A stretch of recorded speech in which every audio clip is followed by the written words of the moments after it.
Hey friends, it's Len at 1A Auto. Today I'm working on a 2010 Nissan Altima. I'm going to be showing you a simple job replacing a serpentine belt. If you need any parts, you can always check us out at 1aauto.com. So removing this wheel, we're going to use a 21mm socket. We're going to go around and just loosen up all 5 of these lug nuts. We don't need to take them off all the way, and we don't want to loosen them up too much. We just want to break them free while the wheels are just barely on the ground with a little bit of the weight of the vehicle, just so the wheel doesn't spin. So I'm going to go ahead and turn them to the left.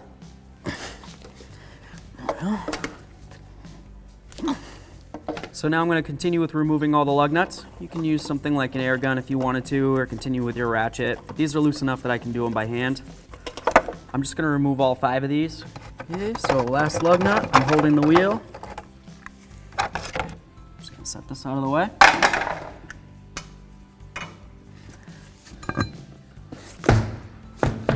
Move this right out of the way.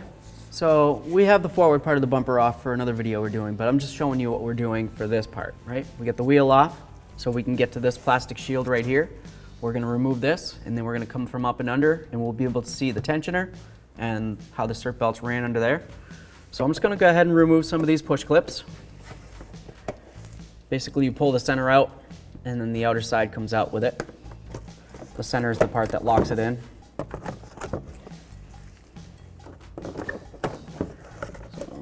Take these out.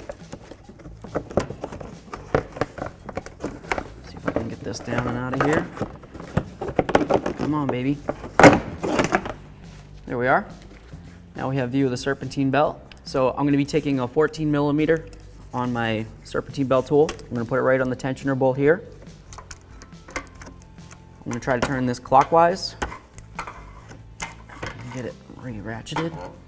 There we go. It relieves pressure on this belt. So now if I wanted to, I could take the belt off, which I do want to. So I'm going to go like that. There we are. Just going to get my tool out of here. Okay. You can leave the belt in, take the belt out. We're going to be replacing it, so I'm just going to take the whole belt out. If I wasn't replacing it, I would probably just try to leave it on as many pulleys as I could to be less work for me when I go to put it all back together. Let's see if I can pull it out. Here's our serpentine belt. So one of the first things we do once we get the belt off, we're going to compare it to our new belts, right? We want to make sure that the length is the same, the thickness is the same, and the count of the ribs on the inside is the same. Okay? So here we go. I'm just going to take both of them. I'm going to lay them across one finger. Bring my hand. Straighten out the belt first. Sorry about that. Okay, I got one finger there, one finger here. Stretch them. They're about the same. Feels good.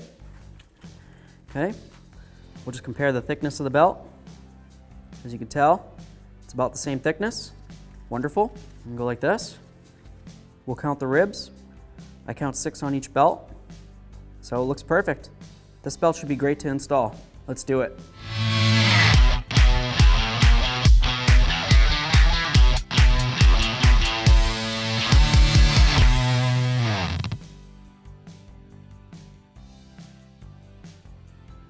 So we've got our serpentine belt. We've got our quick drawn belt routing here. Pretty easy. Alternator, water pump, power steering pump, tensioner, crank, AC, back up. I'm going to start up here. So basically I'm just going to try to weasel my belt all the way up to the top, get it around that alternator pulley up at the top, try to make sure that it's inside all the grooves. I'm going to let it hang down, and then I'm going to work it. I'm going to come down around here, around the water pump, over to the power steering, back around this way to the tensioner, crank, AC, and it all should line up by the time I'm done. If you can't get this up over the alternator up top from down here, just, pop the hood. Pop the hood, set it up from up there, and then work it a different way. But this is the generalized way that it's gonna have to go in the long run. You do you, boo-boo. So I'm gonna try to get this serpentine belt in between all these pulleys. I'm gonna use my pry bar, try to work it. Hopefully this pry bar is long enough to get me above that alternator pulley. There we are. I'm just gonna push it on. Okay. Water pump, being a pain in the butt. Oh, as soon as I got it on, it came right off. fun. Okay, here we go. So we're on the alternator up there. Now what do we gotta do? We're gonna come around that water pump. I don't lose the alternator up there, hopefully. Yeah, okay. So it came back off. It's all right. We're gonna do this a few times. If you're doing this on the ground, you might find it easier just to come from the top and do this. At least get it over the alternator and then bring it down around everything. Okay, so we went alternator, water pump. We're bringing it around. We're gonna come to the power steering pump pulley, which is this one right here. Okay? Now I'm gonna take it, I'm gonna go straight across the engine to our tensioner pulley right here. And go up and over the top of that. You can tell which way the belt goes generally, because if it's a flat, smooth pulley, it goes on the back side of the belt.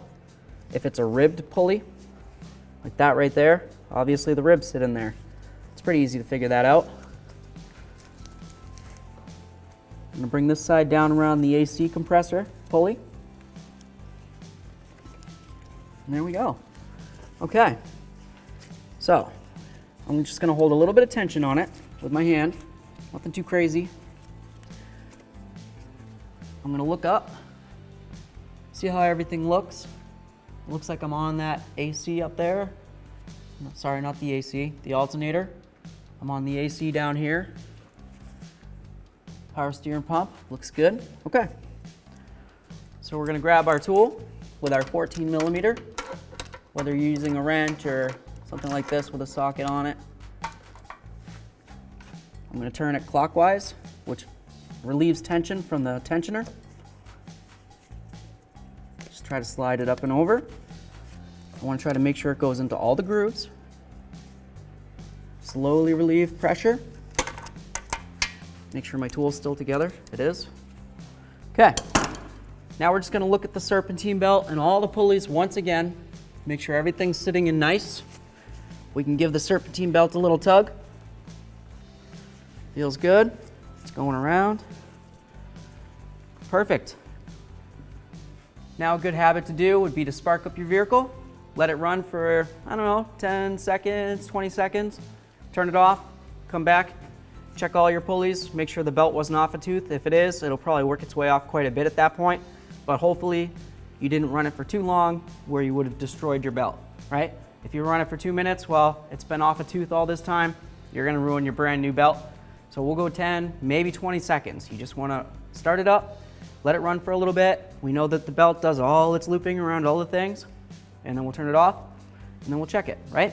All right, so now that we've double checked to make sure our belt's all lined up on all the pulleys, we're gonna go ahead and reinstall our little plate here. Should be fairly simple. We got this right here. This is gonna come in and right through the backside there.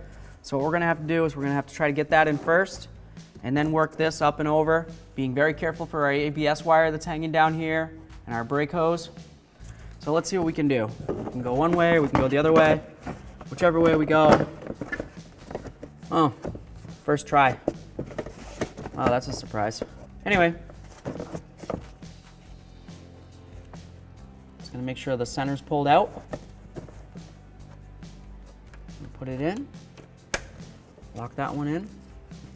Now we can just go around and line up all the rest of them.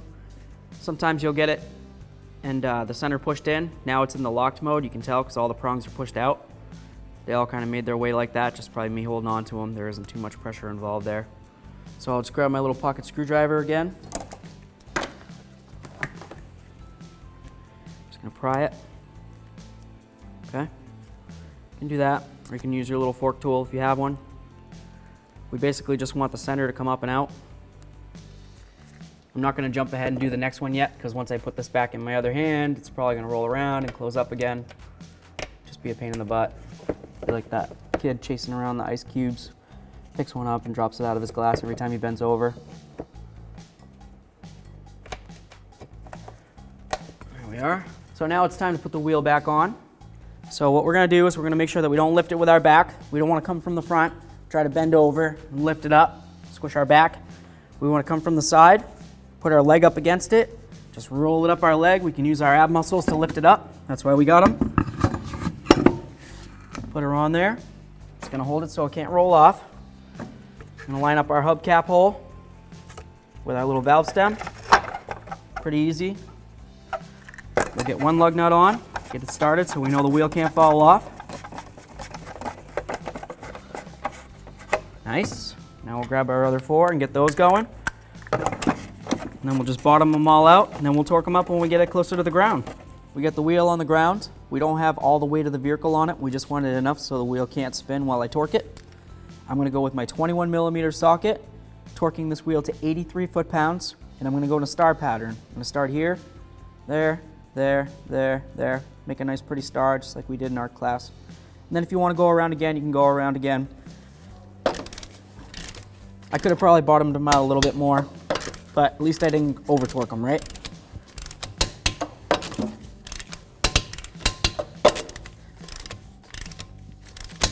The reason for torquing in a star pattern like this is because if I just went around in a circle, I went here, here, here. Let's say that the wheel was kind of cockeyed onto the hub and it wasn't sitting perfectly straight.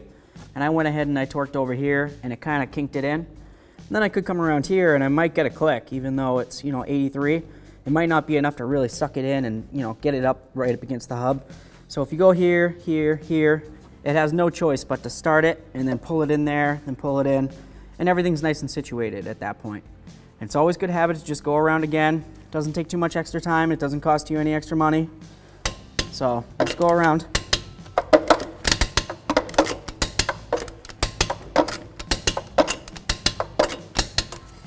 There we go. So now we've completed our service. Great job, everybody. Thanks for watching. Visit 1AAuto.com for quality auto parts shipped to your door, the place for DIY auto repair. And if you enjoyed this video, please click the subscribe button.